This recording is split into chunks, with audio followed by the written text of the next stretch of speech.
treating past questions from SSC and UTME examinations.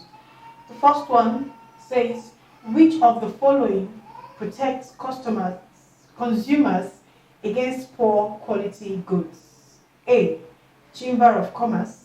B. Standard Organization. C. Trade Association. And D. Manufacturers Association. The answer there is Standard Organization.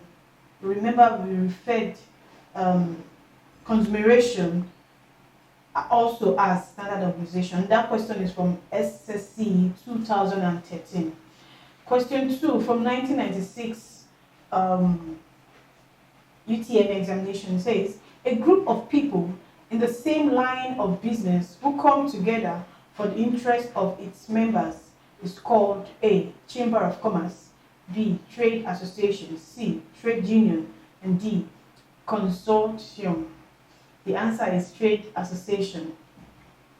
And the third question from 2014 SSC examination says, a voluntary association which consists of people who represent a cross-section of business interest in an area is A. Trade Association, B. Trade Union, C.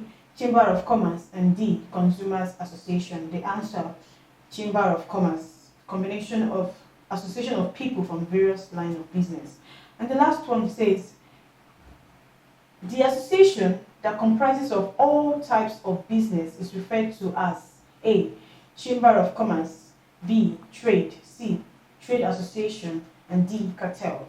The answer here is Chamber of Commerce. Thank you.